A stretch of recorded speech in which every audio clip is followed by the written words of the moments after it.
Bills Mafia.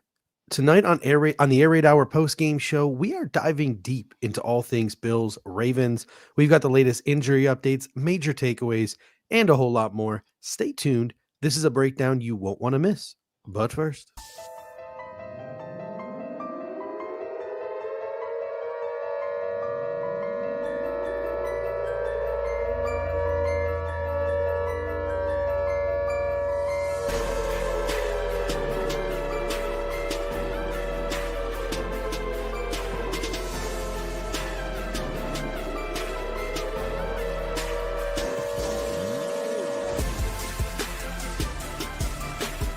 welcome to the Air Raid Hour, a Cover One Network podcast.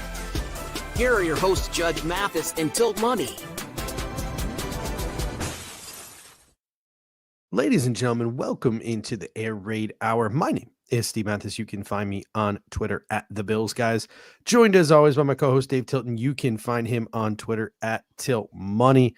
This show is brought to you by the Cover One Sports Network and Picasso's Pizza.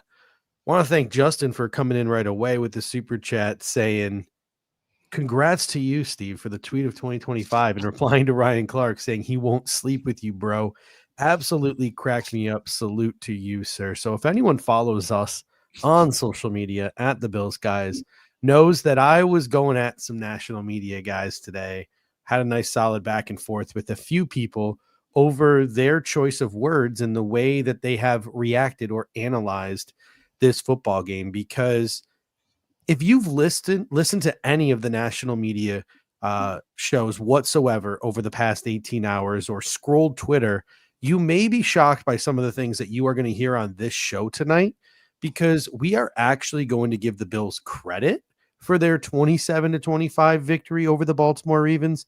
I mean, I don't know if you have seen some of this stuff today, Dave, but some of the stuff that I've seen, Lamar and the Ravens outplayed the Bills. Lamar's teammates let him down. The Ravens were the team that deserved to win the football game. I mean, from Ryan Clark to Sarah Spain to Ben Solak, nobody seems to want to give the Buffalo Bills credit for the victory that they had yesterday. Nobody was bending over backwards to ignore the winning quarterback and praise the losing quarterback after 13 seconds. No one had the same energy for Trent Sherfield and his 2 drops and Stephon Diggs and his drop in last year's divisional round loss by the Bills that they seem to want to have for Mark Andrews this year. If Josh Allen was the one who had 2 turnovers, one which gifted the opponent 7 points in what ended up being a 2-point game, he would have been crucified. Lamar's fumble sent the Ravens' win probability from 65% to 43%. I think John Lenyard had it best. Flip the timing of Lamar's fumble and Andrews' drop, and maybe we're having a different national narrative today, but this is not a conspiracy, folks. No team and no quarterback is more disrespected on the national stage than Josh Allen and the Buffalo Bills. We need to keep the same energy and the same mindset of being disrespected heading into Kansas City this week. Yeah, and at the end of the day, right, like the timing of those things maybe have changed the narrative, but we also knew going into this game, we said it on the pregame, that it didn't really matter which team won or lost. Whichever team lost was certainly going to, at least we thought, was going to get the tough treatment, right? But it certainly seemed the opposite of sort of what I would have expected, right? I thought that no matter which team had lost, you would have had like either people coming after Josh Allen, even if he played well, as we saw in the 13 seconds situation, or they would have been coming after Lamar if he didn't play well. And in this case, look, you go through the box score in this game, and yes, the Ravens outgained the Bills. They had better metrics around yards per play, all these things. Lamar had more passing yards than Josh Allen, et cetera, but they had the 3 critical turnovers.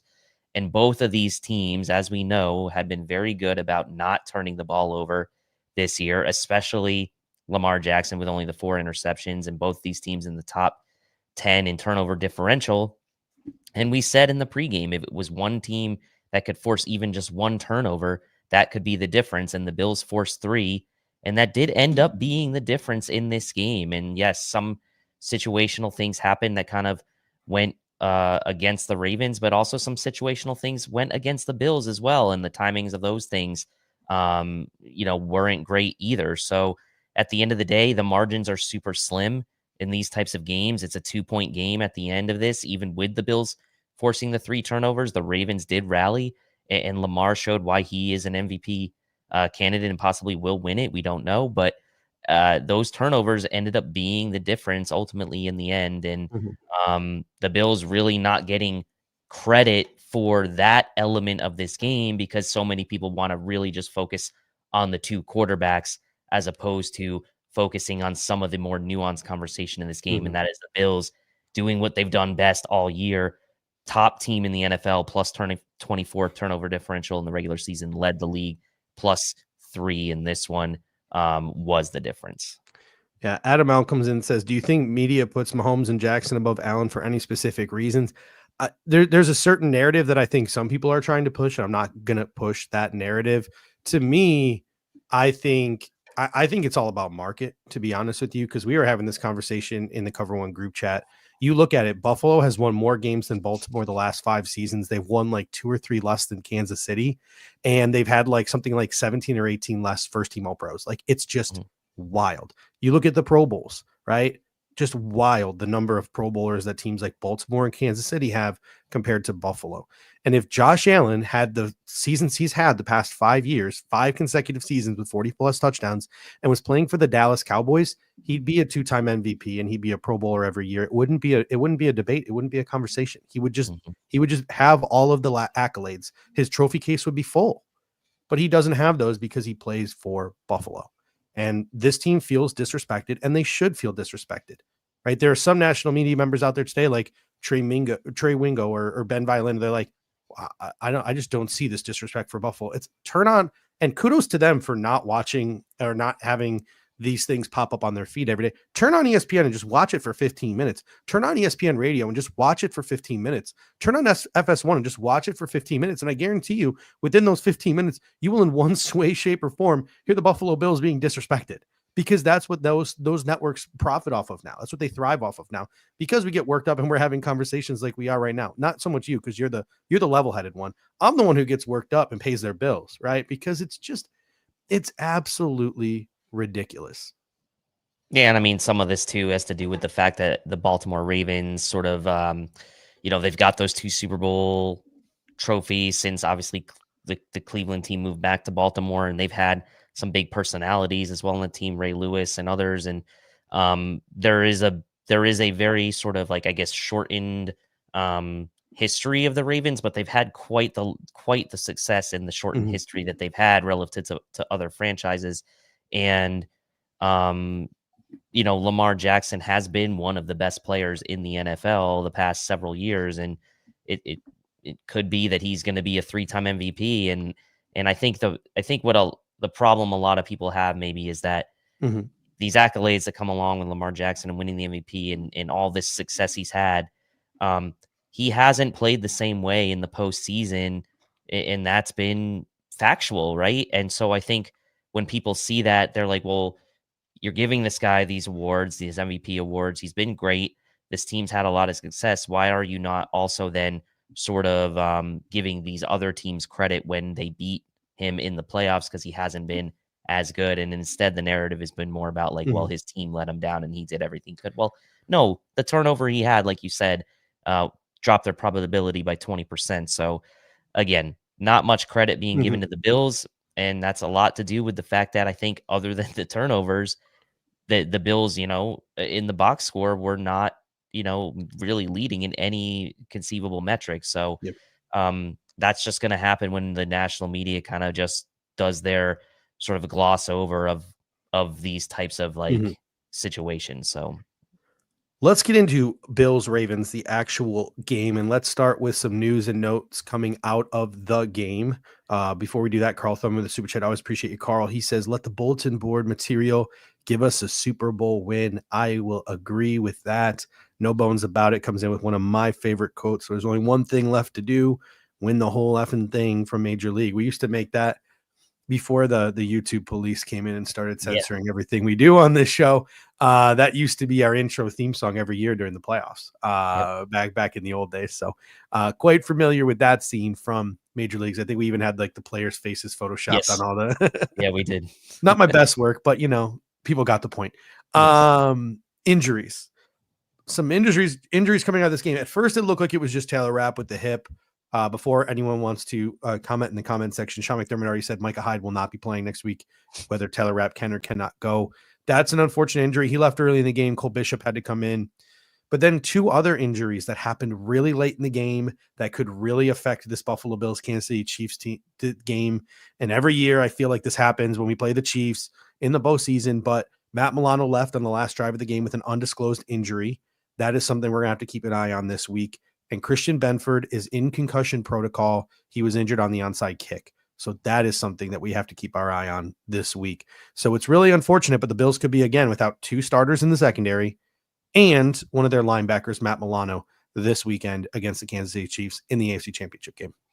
Yeah, and McDermott coming out and saying Rapp is day-to-day, which I guess is positive news given that it looked like it could have been bad. It was carted off. And then obviously didn't want him on a bum hip to have to walk all the way back to the locker room. So sometimes that's a bit, precautionary, which is understandable. The Milano and Benford ones, like Wednesday's practice report is going to be huge. Everyone's going to be waiting, on pins and needles for that one to see if those guys participate. Ray Davis went through concussion protocol, a week ago, was able to get cleared in time for the game. We hope maybe that is the same thing that will happen for Christian Benford. I don't believe he's had any other previous concussion history. According to Banged Up Bills, couldn't find any on Christian Benford in his past. So let's see what happens there. And then Milano, you hope maybe it was like just a little bit precautionary, not much information coming out from Sean McDermott today, but that's one that would be killer, obviously, because he's been playing great since he's been back. Made that huge pass defense on the first 2-point conversion attempt that the Ravens had, which was wide open if he doesn't tip that down, and obviously was key in spying Lamar Jackson throughout the game, and likely would be key in spying Patrick Mahomes in this upcoming game. So those are two big injuries to look out for. That Wednesday practice report is going to be nerve-wracking, waiting for that thing. Yes, waiting on pins and needles. Before we get to our one big thing, a quick word from our sponsor. What's up, y'all? Khalil Shakir here. When I want Buffalo pizza, it's got to be Picasso's. Khalil Shakir. Your team, our pizza. Picasso's. This is Buffalo Pizza. This episode is brought to you by Picasso's Pizza. With 4 convenient locations in Williamsville, West Seneca, Lancaster, and Blaisdell, Picasso's Pizza has been serving Buffalo's best pizza since 1980. Whether you are a local or across the country, you can enjoy their delicious pizza delivered fresh to your door. Visit picassospizza.net to place your order today. Again, that is picassospizza.net. All right, let's get into it. Our one big thing. Every week, there are a million different things that we want to talk about. And trust me, over the next hour, we will talk about them all. But it is our goal to skim our show notes and figure out the one big takeaway that we have from this football game. Let us know in the comment section what your one big takeaway is from this football game. And Dave, I'll start with you. What is your one big thing from Bills Ravens? Look, my one big thing for this is the Bills sort of clearing that first hurdle that they need to clear and on their way to a hopeful Super Bowl run. It's been 5 years in a row in the divisional round. The last time they won in the divisional round was the 2020 season, where they find themselves in this same situation going to Kansas City to play in the AFC Championship game. That 2020 season, I think the Bills certainly exceeded expectations there, and probably a little bit ahead of schedule there, and weren't quite ready for the moment maybe in that AFC Championship game. But 5 years go by, 5 more divisional round playoff games in the past 5 years, having to go against Lamar, Burrow, Patrick Mahomes twice, and Lamar again. And so my one big thing for this game is clearing that first hurdle in a game where you were not being picked to win by almost everybody out there. The Ravens were a bad matchup for the Bills. We saw how the Ravens kind of did their thing in week 4, and obviously a lot changed since then. But the Bills overcoming and beating a team that really matched up well against them and kind of getting over that hurdle that haven't been able to get over since 2020 and winning in the divisional round and now heading to the AFC Championship game again. So for me, it's a collective coaching, a collective of the defense forcing those turnovers and continuing to force turnovers, which has been their MO in this season. But my one big thing has to be their ability to kind of get over this hurdle that they haven't been able to get over these past couple years. And that's getting through the divisional round and now getting a chance to play a Kansas City team again in their house, and a little redemption, hopefully, for these, 3 playoff losses they've had against Kansas City since 2020. And they've got another chance here. So for me, that was big. And it showed that this team really kind of could put things sort of in, compartmentalize things and kind of ignore what was happening outside with the media and sort of the projection of them not being able to win this game and be able to get over that. Shows me how mentally tough this team is, and Sean McDermott deserves a lot of credit. Sarah Christine comes in and says Bernard probably won us that game with a forced fumble on Andrews. James Emming follows up with turnovers matter. Jared K says the time-eating game plan. Joe says we're getting that monkey off our back, a la Steve Young. We got Walter S saying his one big takeaway is Joe Brady's a little too confident in our run game. We're going to talk about the run game a little bit because I think he has a right to be confident with some of the data that we will look at today.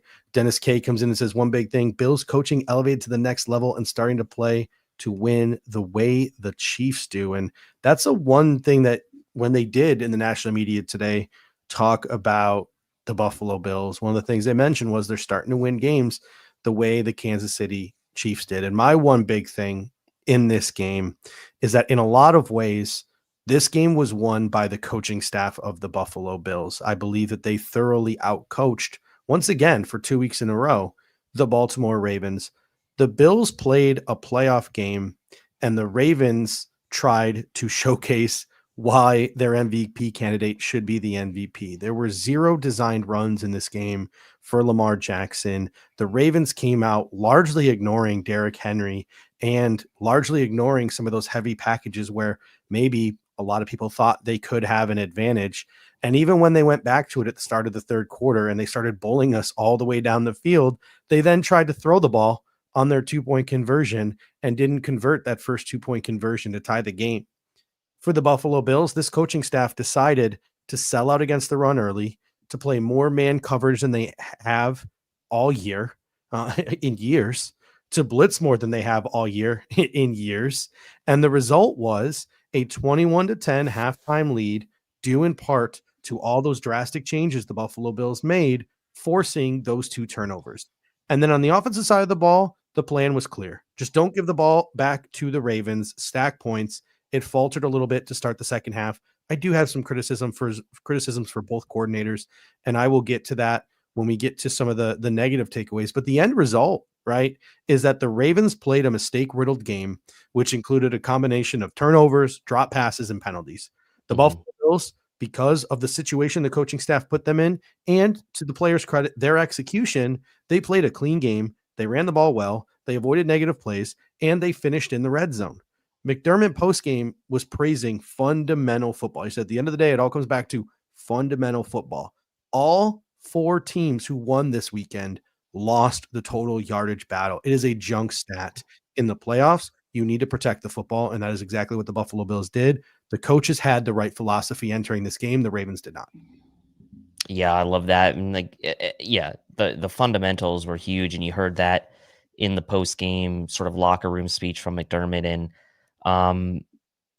it's one of those things where, like you said, like the Bills are finding through coaching different ways to win. They built up that 11-point lead at the half, and obviously there's some criticism, I think, a little bit for Joe Brady as well coming out in the second half, but they did enough in the first half to where they were able to navigate through it and absorb some of those body blows that the Ravens sent back at them, because you knew, like, this is the playoffs. It's like these teams are not going to go away quietly.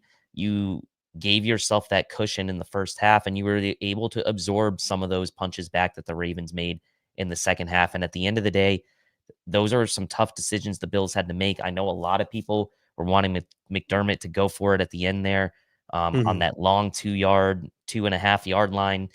Going up 8 there, I think, was the right call as well. If you talk about coaching decisions in this game, I think Josh Allen got a bad spot on that run, by the way, on the second down. I thought he was down at the 1, thought it might have been a challengeable opportunity for McDermott, but he didn't, and he took the points. And I think that was absolutely the right call, because you see at the end, the Ravens do go down and score.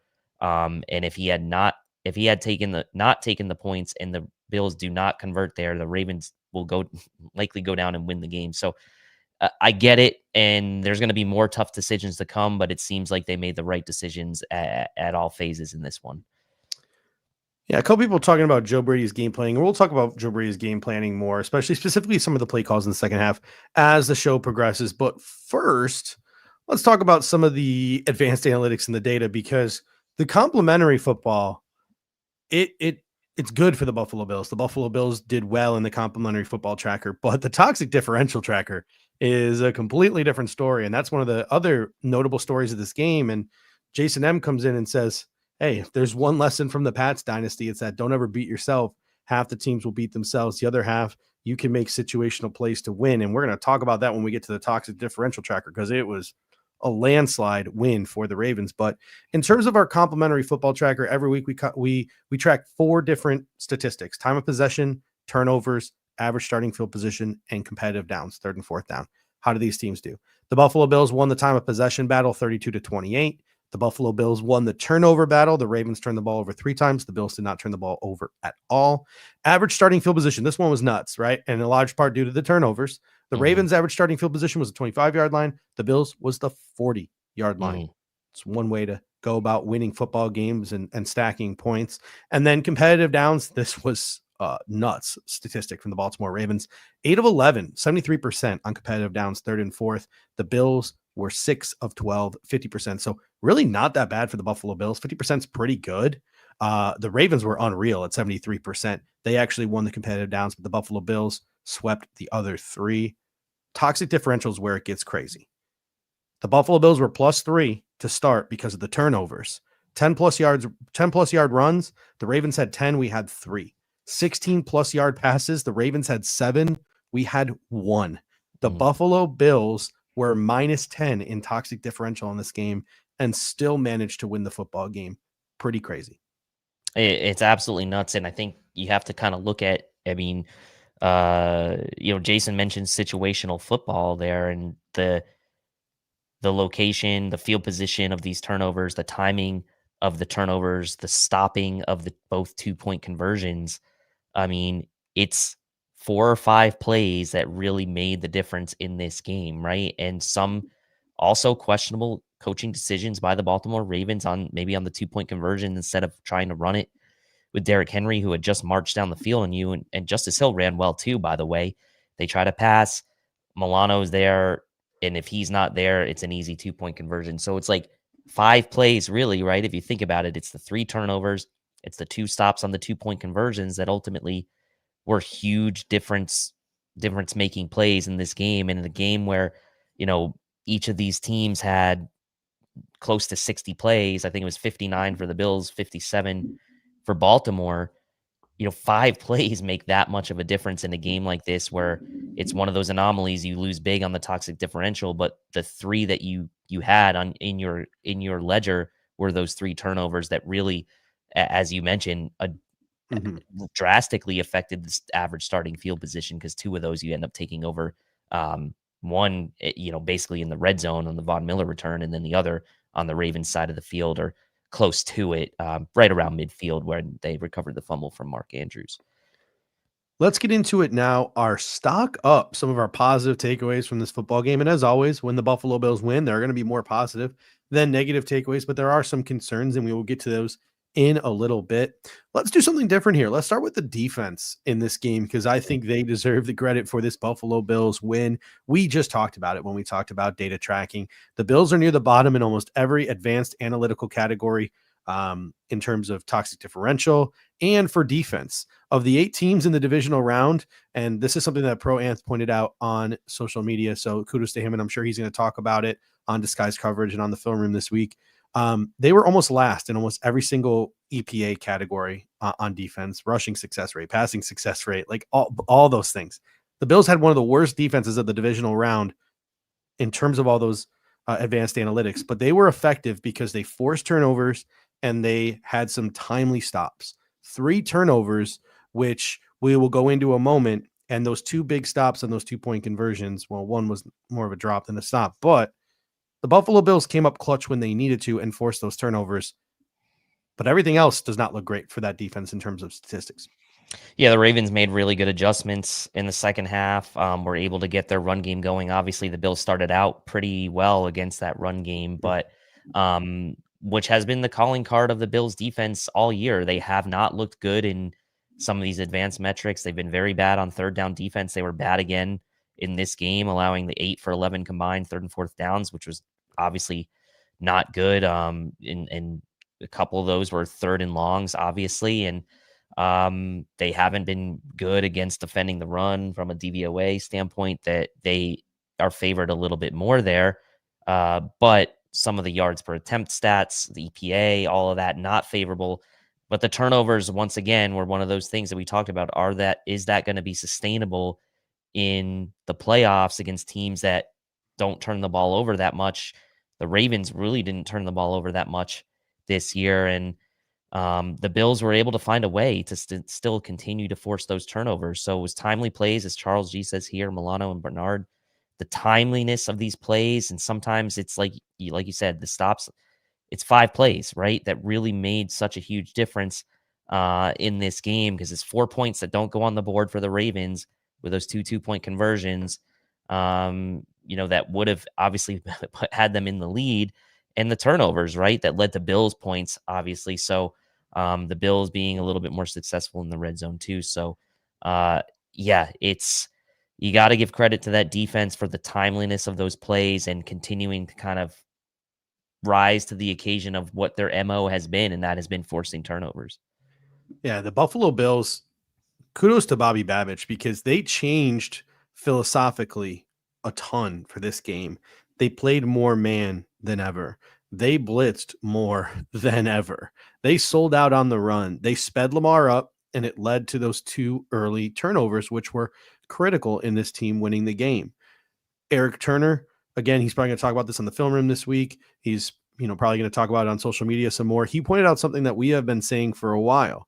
The Buffalo Bills all year have gotten off to these slow starts defensively, and it's because they typically like for teams to show their hand, and then it leads to those slow starts, and then they adjust. And the Bills have been statistically one of the most dominant teams ever in the second half this year, because they adjust and then just shut teams down.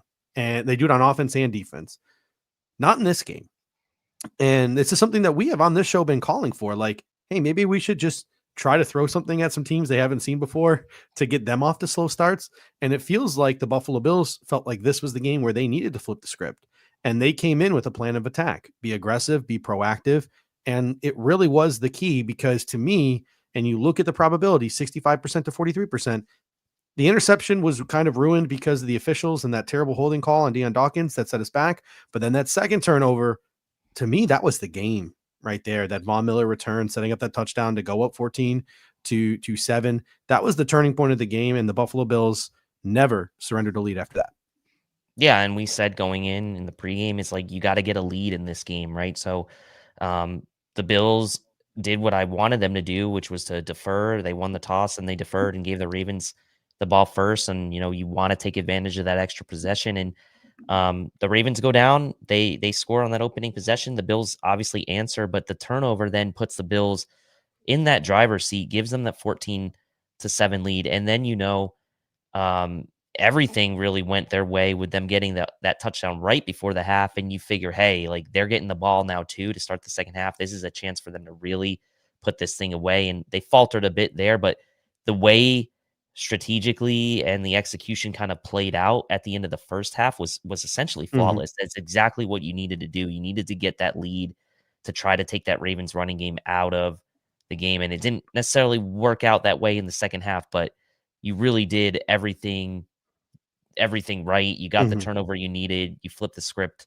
after the Ravens scored first. We were able to flip the script and then get the lead. And The Bills playing with a lead is definitely something that, we need to see that again, I think, next week. Mm-hmm. Randy Prokes comes in and he says, this team has to have turnovers to win. They are not even an average defense. It will catch up statistically. Mahomes doesn't turn it over. This offense has to be better in the second half or they will lose. I could agree with that sentiment. And that's something we've been saying on the show is this defense is going to need a massive overhaul this offseason. Most of our shows this offseason are going to be devoted to draft prospects on the defensive side of the football because the Bills have 3 picks in the top 75 and probably all 3 of them should be defensive players. Like realistically, the Bills need a massive overhaul on that side of the ball. But in terms of just getting through this season in the next 2 weeks, getting past Kansas City, winning the whole effing thing, right? Like we talked about at the top, the Super Bowl, to me, the energy was there on defense. The edge was there on defense. The fight was there on defense. And you're going to need that if you're going to scrape and claw and get by with what you have and to win these next couple of football games. The 3 turnovers were huge, right? Milano, pressure in Lamar's face led to that wrap interception. Welcome back, Matt Milano. That was a sight to see him getting his groove back. It was unfortunate that he got injured on that last drive there. Hopefully he can play against Kansas City. Hamlin came in on the blitz. He wrapped up Lamar, which is not an easy thing to do, right? He breaks contain a ton. And that is what led to the fumble, right? So it might look like Lamar dropped the ball, yes, but Lamar slips out of those things all the time. DeMar did not let him slip out of that. So that was a huge play by DeMar. And then Bernard, nice to have him back, huh? Perfectly timed peanut punch and also the instincts to recover it as well. He was my take me higher player of the game. I said, go make a play, Terrell. And he made probably the second biggest play of the game outside of the first fumble. And some might say it was the bigger of the 2 plays. So these timely turnovers from some players that weren't even there the first time, this defense is putting up a fight. I am cautiously optimistic that we have what it takes. If everything goes right to win these last 2 games, I think we can pull it off, even though I do think this defense needs a massive overhaul this offseason.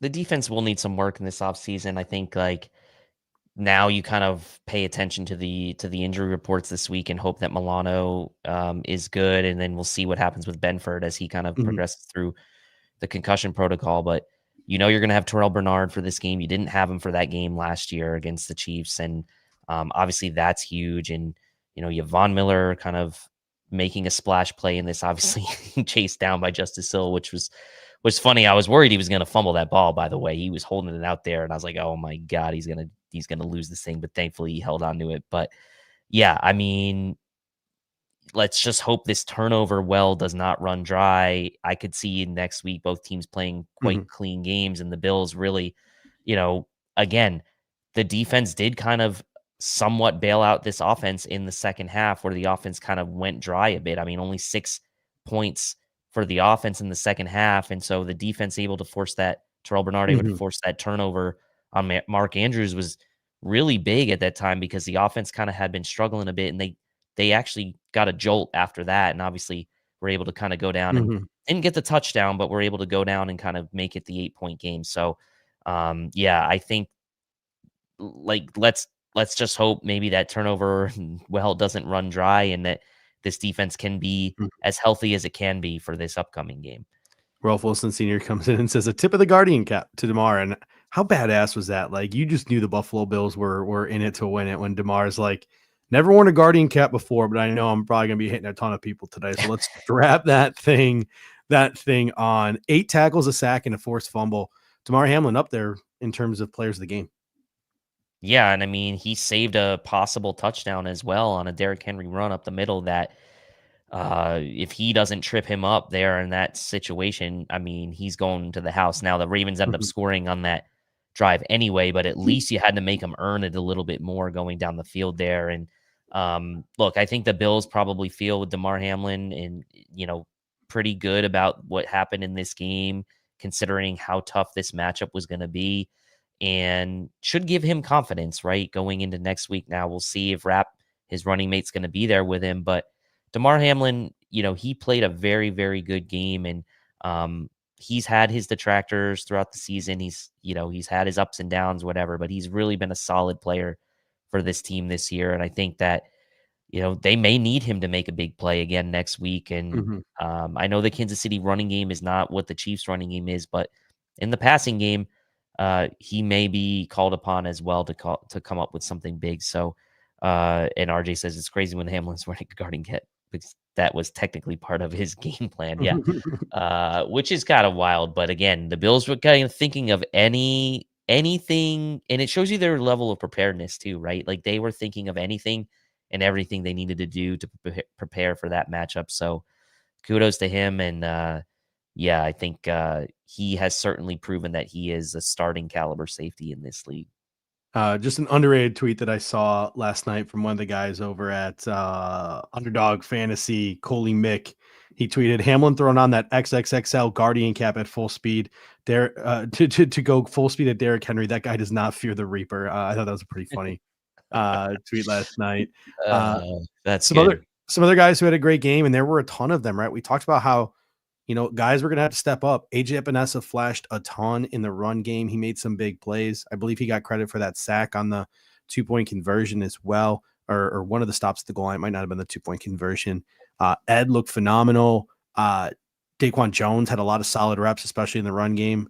Guys were doing their 111th in this one, especially up front on the D-line. Yeah, and we said going in, the D-line really needed to step up. They were certainly disrespected most of the week, saying they were too small. And look, the fact is they are an undersized defensive line. I don't think you can't argue the facts of these guys' heights and weights, right? But they did come to play, and they kind of weren't afraid. They stepped up to the challenge. Ed Oliver made some nice plays, really nice play on a couple cutback runs as well, where he made some nice tackles in the run game. So that type of energy is going to need to carry over in the next week, obviously. And I think that if anything, I'm hoping that it gives this defensive line confidence going into next week's game. And it stinks that he got hurt on that last drive. We don't know his status for next week. We will know over the course of the week, but Milano appears to be working his way back into form. He looked incredible. Terrell Bernard, again, he was my Take Me Higher player of the game. I said, go make a play, Terrell, and he made one of, if not the biggest plays of the game in that forced fumble with the peanut punch and the recovery. He had guys in the right spot a ton early in the game. It started to falter a little bit late. And the Bills went 3 linebackers on 33% of their plays in this game. And on those 33% of the plays, they only allowed 92 yards. Yeah, Milano was laying the wood too, as someone put in the comment section. That tackle he made on Bateman on that 3rd and long, where it was just kind of a give up play a little bit for the Ravens on that 3rd and 17. I mean, he came back and just absolutely laid the wood to Rashad Bateman, and Milano was in the right spot in a lot of moments. And, people may get on his case on that very first drive. He kind of got caught in the wash on that Lamar Jackson scramble on the 3rd and 9. But he was doing a really great job spying on Lamar, really for the whole game, and made plays, tackled with aggression, and obviously had that huge tipped play on the 2-point conversion as well, flying all over the field. You definitely want that guy for this upcoming game. And that speed, it looked like it was back to me. It looked like vintage Matt Milano last night. On special teams, Tyler Bass, 2 for 2, kicking field goals, including that huge 51-yarder, and 3 for 3 on extra points. So got to give Tyler Bass credit where credit is due. Really, Sam Martin had some solid punts. We didn't have a punt return to speak of. So a solid day on special teams for the Buffalo Bills. Very solid. Put a tweet out today that I said, hey, Tyler Bass deserves some love. I mean, that kick he made at the time, the Bills were only up by 2 at that time. I think it was 21-19 at that point in time. A tough decision for McDermott. They really didn't gain any yards on that 3rd down play to kind of make it easier for Bass. And he absolutely drilled that field goal. And that's a huge confidence booster for him. Made all of his kicks. Sam Martin punted well. The operation was clean all night. I thought the Bills had a few moments in coverage where it was a little lacking as far as kick coverage, but for this stock up, Tyler Bass and Sam Martin and the whole kicking operation, I would say, was definitely a stock up. Great kick from Bass, and the Bills needed points at that point because they were bleeding a little bit at that point. A new record, I think, for this show, 40 minutes before we start talking about the offense here. I think this one statistic is not talked about enough in terms of the Buffalo Bills offense this year and in this game. Josh Allen is protecting the football better than any quarterback has ever protected the football in the history of professional football. Literally, He has the lowest percentage of plays with a sack, fumble, or interception at 4.2% since the AFL NFL merger. He literally, the guy who everyone called a turnover machine, went into the lab this offseason, figured it out, fixed it, and is literally now the most efficient quarterback in terms of not turning the ball over in the history of football this season. Like, that is absolutely nuts what he has been doing. Yeah, and it's a big reason why the Bills find themselves in the AFC Championship game, right? I mean, a clean game from him.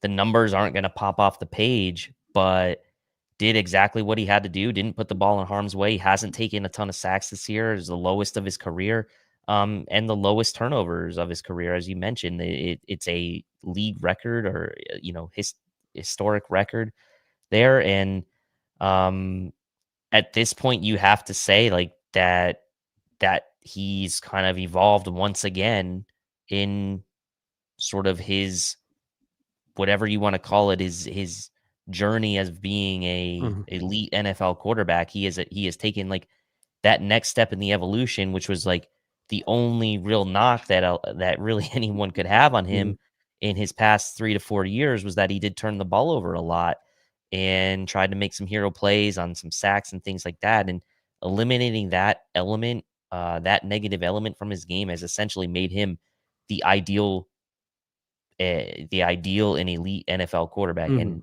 RJ says, I actually be okay with a little bit more aggressiveness, but he's found a great balance. And I think there is some, right? I think last night he really didn't use his legs a ton. And I mean, Lamar didn't either for that matter, but in spots when he needed to, he did, right? At the end of the day, he still had 10 carries. A couple of those were kneel downs, I guess, and only 20 yards. So the yards are really where you're like, okay, he only had 20 yards, but important ones, right? The fourth down early, a third down conversion before that, and the 2 rushing TDs. So, yeah, Charles, I agree with this comment. Yeah, kudos to Josh Allen. Charles G comes in and says Josh almost went back to the dark side, wanted to pitch that ball on the goal line to James Cook.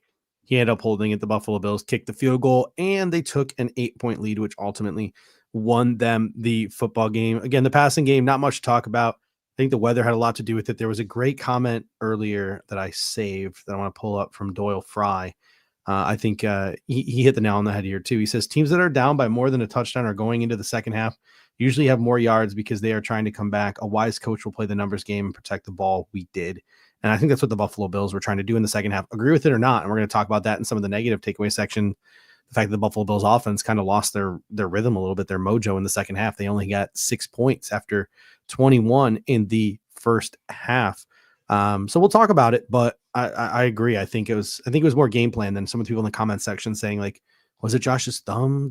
Did the thumb injury from the, I think it was more just a game plan thing. And again, we'll talk about that in the negative takeaways, because I do have some words for that. And I'm sure you might have some words for the way the second half was called offensively as well. 0 interceptions, 0 fumbles, 1 sack surrendered, 1 penalty. And the penalty wasn't even a penalty. We won't talk about that, but just so few negative plays for the Buffalo Bills. I thought Shakir was good, 2 for 47 to start the game while working the slot versus Marlon Humphreys. That was impressive. He had literally our only explosive of the game. The real story to me, and I'll let you expound upon this in a moment, is the run game. And this is 2 weeks in a row, right? The Ravens rush defense in the regular season had a 35.8 success rate allowed, second best run defense in the National Football League. The Bills had a 55.6 success rate against them in this game. The Broncos last week had a 33.6% success rate allowed, the best run defense in the National Football League. The Bills had a 50% success rate. They had 147 yards between all rushers. Cook averaged 3.9 a carry, Allen 2, but the 2 touchdowns. Johnson 6.2. Ray Davis, huge game, 7.3 yards per carry and a touchdown. This Buffalo Bills offense, and someone in the comment section said, give this offensive line some credit. Here's where I'm giving this offensive line some credit. Not only are they pass blocking at a historic rate, this run offense is so diverse, whether it's busting out the 6 offensive linemen, busting out Reggie Gilliam, running out of 12, running out of 11, running out of 10, whatever it is. There are just so many things the Buffalo Bills can throw at you, and there are so many formations they can run the football out of that they're just so hard to prepare for. Yeah, I mean, 4.1 yards per carry as a team. I said going into the game, James Cook was my take me higher player. I said he had to have a good game for the Bills to have a chance, and he ended up getting 17 totes in this game. He had more carries than Derrick Henry in this game, averaged the 3.9.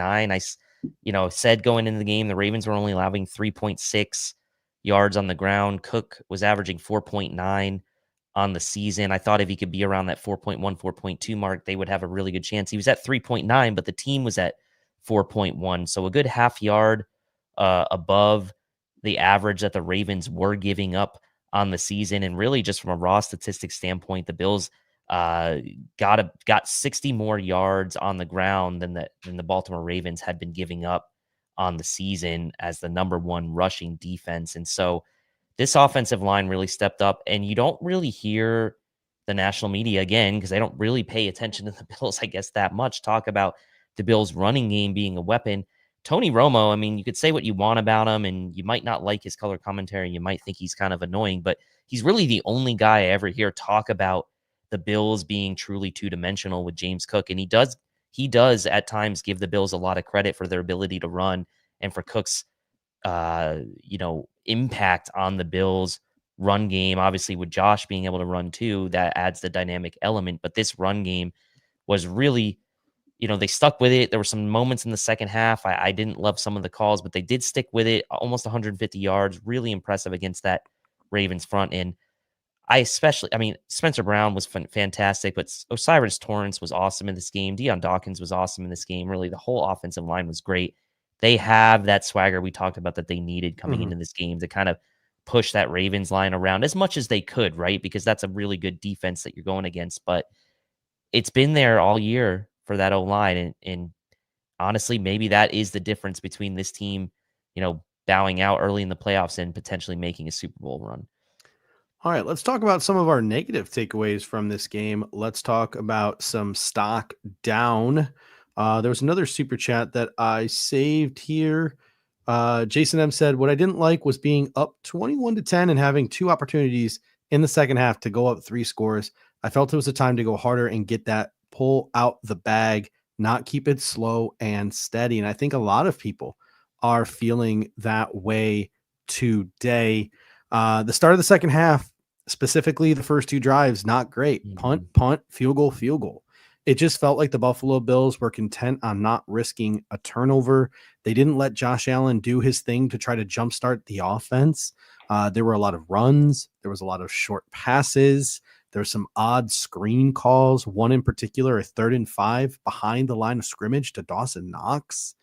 It's important to note that these could have been audibles. They might not have been Joe Brady play calls, but the fact that these were even available audibles, kind of concerning a little bit. The offense, in a way, let down the defense and allowed Baltimore to get back into this game. They did. And I mean, you had the chance to really put the Ravens on the ropes there with that opening drive of the second half. You're at home. Everything worked your way in at the end of the first half. You didn't let the Ravens offense get back on the field. You had a chance to really not let them get back on the field until midway or late in the fourth quarter if you put a big drive together, and they go 3 and out on that first possession. I was thinking, yes, the run game was important, but those first down runs were killing me in some of those situations. Like I felt like passing the ball on first down and then running on second was really working better for them. And as they were, getting a couple of those field goal drives thereafter, that's kind of what they were doing. They were, throwing the ball on first down a bit more and letting Cook run on second down. And that was working better for them. So it felt a bit conservative to me. I agree. Coming out of the second half, you wanted to kind of make that a 3-score game, and it turns kind of the opposite way, and the Ravens come back and are right on your heels. And so those first 2 drives were not great.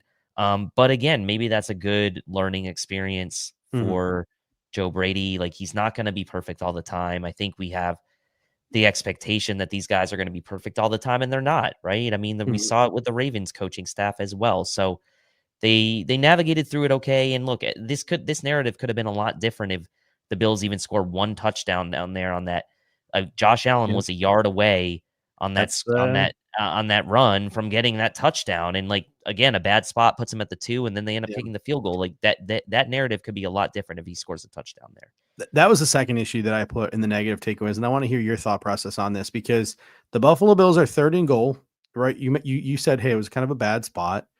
Maybe it should have been the 2-yard line or the 1-yard line, but Buffalo Bills had a chance to put the game away, make it a 2-score game again. And what they did was they ran a draw with Josh Allen out of the shotgun. He almost, tries to lateral it to James Cook. He loses a yard. Now they're 3 yards away. And Sean McDermott said after the game, if we were closer, I would have considered going for it on 4th down, but we were 3 yards away. That's a lot of yardage. That's why I kicked the field goal to just go up 8. I would have liked to have just seen 2 tush pushes there. Tush push once to get yourself either in the end zone or within an inch of the end zone, and then tush push again. The Buffalo Bills are what, like 18 of 19 on the season utilizing the tush push. If I were the Bills, that's what I would have done. What are your thoughts on that situation at the goal line there? And not just that, there were a couple other times where they had 3rd and 2s and they didn't do the tush push. There was one they handed it to Ty Johnson, which obviously he got the first down, so great. But like they didn't really go with that play in those situations, and it was a bit surprising. Part of it starts with the fact that Sean McDermott didn't challenge the spot. I think if they're at the 1 yard line there, and you literally have 2 chances to tush push it in from the 1 yard line if he challenges that spot. Was he worried about not having that second timeout if the Ravens do go down? Like, I don't think you can think like that, right? So, yes, and as Dennis says, the one time they didn't get it was because they rushed and weren't ready. I understand that. But yeah, I did not love that call down there at the goal line. There was another situation where I think Josh tried to run it and got stopped and probably should have handed it off to Ty Johnson on one of the read option plays. But yeah, that one down at the goal line, it stung because the Bills are so good when they get down so close to the goal line, and Romo, calling it automatic maybe almost jinxed it for them earlier in the game. But yeah, that's one where you'd like to see a couple things sequentially happen differently. I'd like to see maybe Sean McDermott challenge that spot because it looked pretty clear like Josh was at the 1.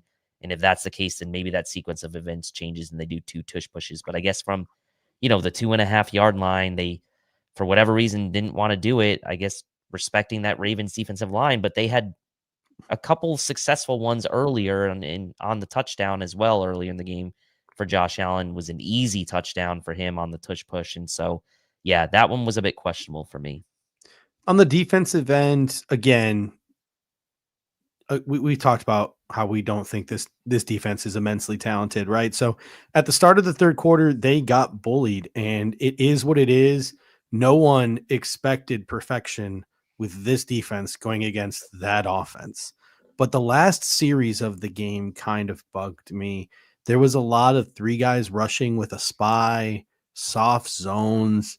Lamar Jackson had all day to throw the football, and he ended up doing exactly what I thought he was going to do when we play defense like that. And he hits Isaiah Likely for the touchdown. To me, ride with what got you there. Stick to the man-to-man defense, blitz.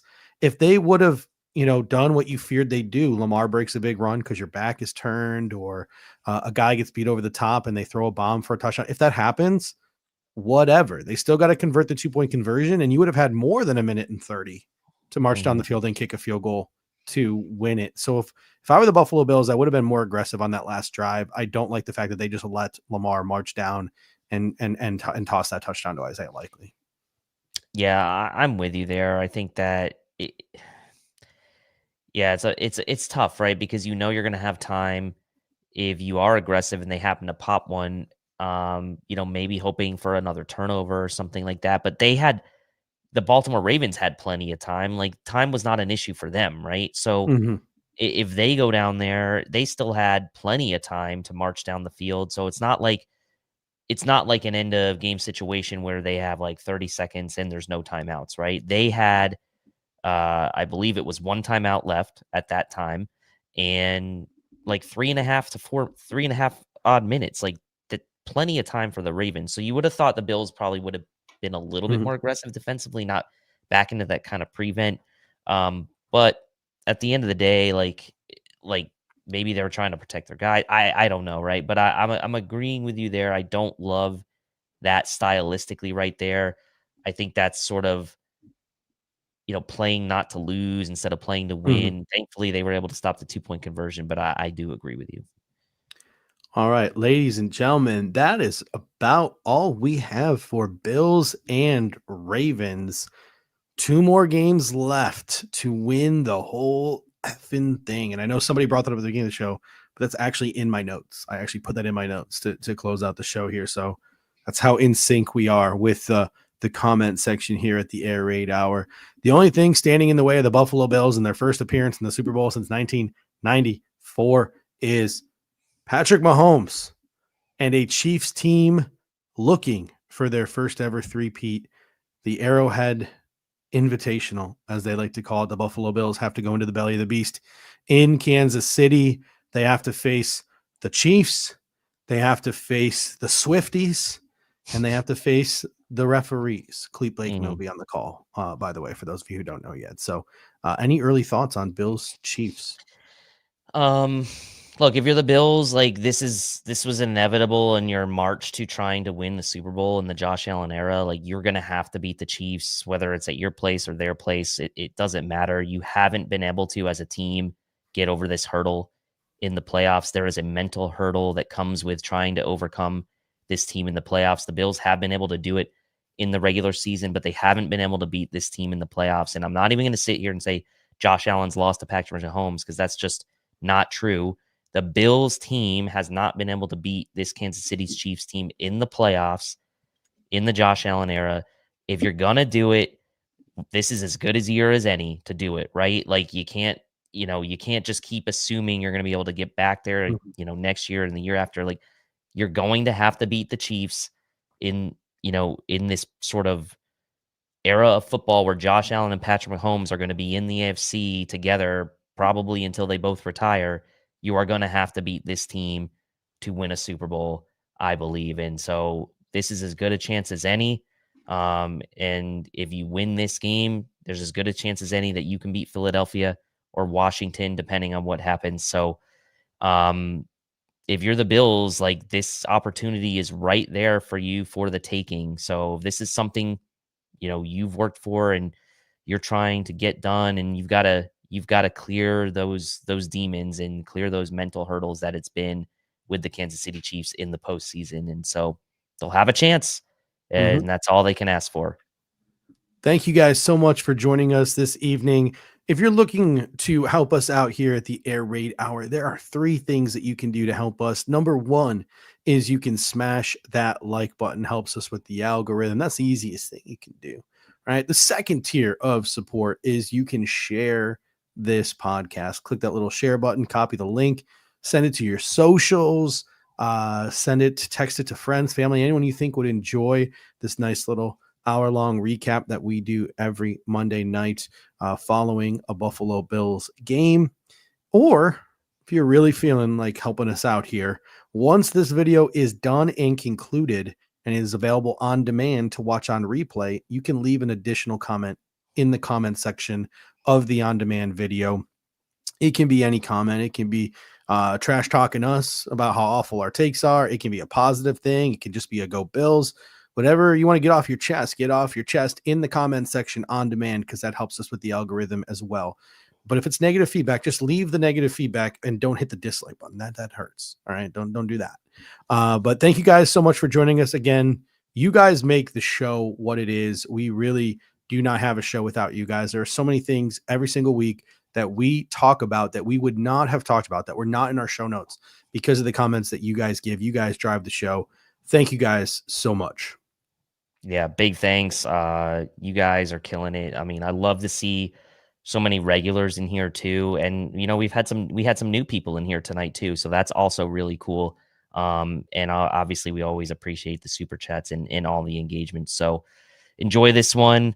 It's going to be another anxiety ridden week and a long weekend waiting for that 6:30 game Sunday, but we'll be ready for it.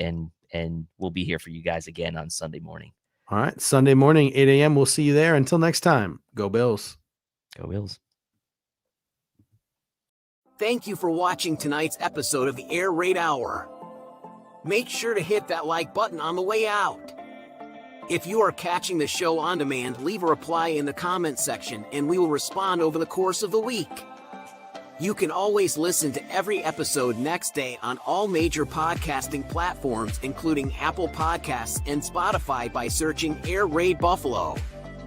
Thank you for your continued support, and as always, go Bills!